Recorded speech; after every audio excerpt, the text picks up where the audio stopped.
Motion be agreed to. The Honourable Mary Ann Street. Thank you very much, Mr Speaker. And while the Attorney-General wishes that this be referred to the House without debate, which I would normally concur with, as Chair of the Regulations Review Committee, Mr Speaker, I would like to explain to the public just what this does and what this bill means, because the process that the Attorney-General just outlined has not arrived at this point without a deal of history and without a deal of consideration by successive governments. Mr Speaker, this is the Subordinate Legislation Confirmation and Validation Bill number 3. Last year, the Regulations Review Committee considered the equivalent but number 2 bill, and it was referred to the Regulations Review Committee as it is as a matter of procedure and is normally the case. What I would like to do at the outset, Mr Speaker, is to commend the government on bringing it to the attention of the Regulations Review Committee in a timely manner. We had complained previously as a Regs Review Committee to the government that they did not give sufficient time for the Regulations Review Committee to consider the subordinate legislation and the various expiry dates within it in 2012. And so we were very pleased to see and to be able to report in our recent report of the activities of 2013 that last year the government did act on the recommendation of the Regulations Review Committee and introduced the bill on the 29th of July, 1 month earlier than the equivalent bill in 2012. And so, in fact, on the 22nd of July this year, they've done it again and presented it earlier than previously. And that is to be commended. The only thing that gets in the way of this proceeding very quickly is, in fact, that big democratic right that all citizens have, and that is to elect a new government. Mr Speaker, this is important stuff. It's not just, I don't want to talk about this simply because every parliament needs to have its process wonk, and that seems to be me in the current parliament.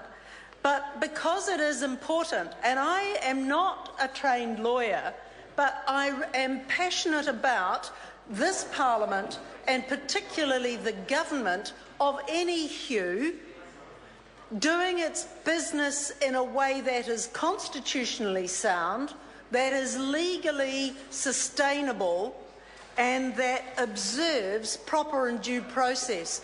And I want to go back to one example, Mr Speaker, that some people in this House might remember, and it's one of those things that stuck in my memory as a young person in 1982 when I was, I think, convener of the Combined State Unions in Auckland, the Auckland region of the Combined State Unions. Some people may remember that there was, in 1982, inflicted upon working people in this country a wage and price freeze. A wage and price freeze inflicted by the Muldoon government. That was done by regulation.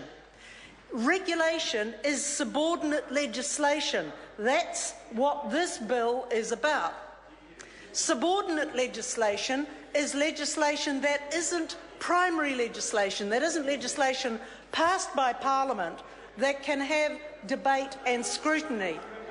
Delegated or subordinate legislation are the rules and regulations that are usually provided to make sure that the administration of legislation is smooth and operates effectively and efficiently. But back in 1982, Muldoon decided to bring down a wage and price freeze. There were to be no wage increases and no price increases by regulation. The combined state unions took that case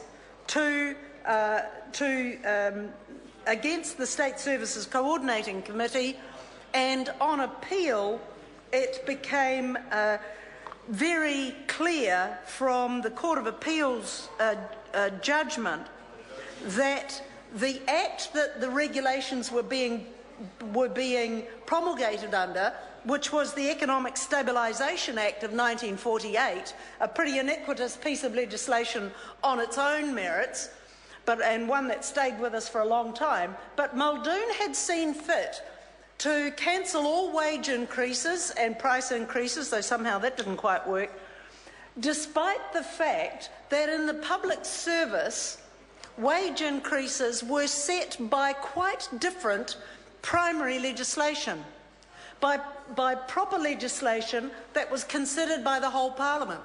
And on that basis, the combined state unions took the State Services Coordinating Committee, as it would be now the State Services Commission, to court, and in fact won. And so the wage fixing procedures in the state sector that came about under separate legislation could not be overridden by regulation. And that is the purpose of this scrutiny, to make sure that the executive, the government, is not bringing in regulations which override primary legislation passed by this Parliament. It's not that complicated. It's as clear as that. This Parliament is sovereign. The executive runs the country according to the legislation that this Parliament passes. It does not have the right, constitutionally or legally, to promote regulation that overrides primary legislation.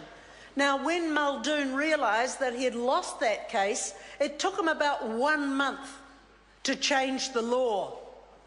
And because of the majority he had in the House at that time, notwithstanding Marilyn Waring's impact on it later in that term, but because of the majority that he had in Parliament under a first-past-the-post system, he was able to ram through amending legislation so that the wage and price freeze was able to be maintained by primary legislation and not by dodgy overriding regulation.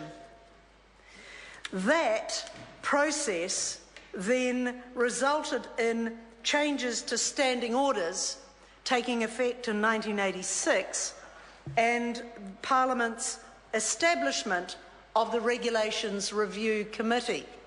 And that's why we end up where we are now.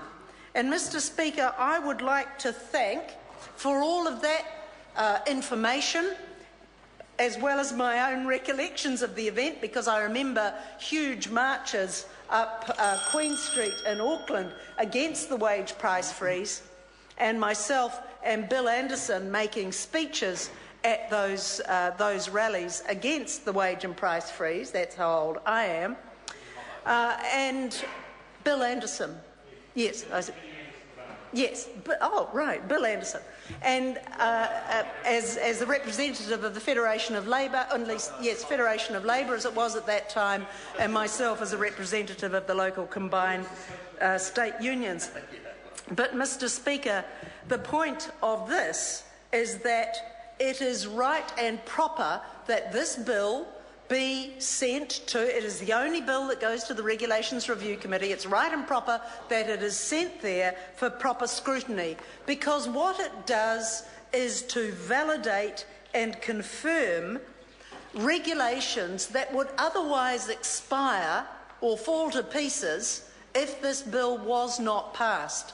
What the Regulations Review Committee will now do is take this bill, it will write to all the departments and ministries that are affected by the different pieces of legislation and the orders that are in this bill, and ask why those pieces of regulation and subordinate legislation need to be confirmed and validated in this way. So there is some scrutiny, there is some justification, and it's done properly. But, Mr. Speaker, just before I finish, I wanted to acknowledge Justice McGrath, who drew my attention to that episode of the wage and price freeze in the 1980s in the introduction to this very fine book, Subordinate Legislation in New Zealand, by our very own parliamentary staff. Well done. Thank you. No further speakers. The question is that the motion be agreed to. Those of that opinion will say aye. To the contrary, no. The ayes have it. Subordinate Legislation, Confirmation and Validation Bill Number 3, first reading. The question is that the Subordinate Legislation, Confirmation and Validation Bill Number 3 be considered by the Regulations Review Committee. Those of that opinion will say aye. To the contrary, no. The ayes have it. Call on Government Order of the Day Number 6. Question of privilege regarding the use of intrusive powers within the parliamentary precinct. Consider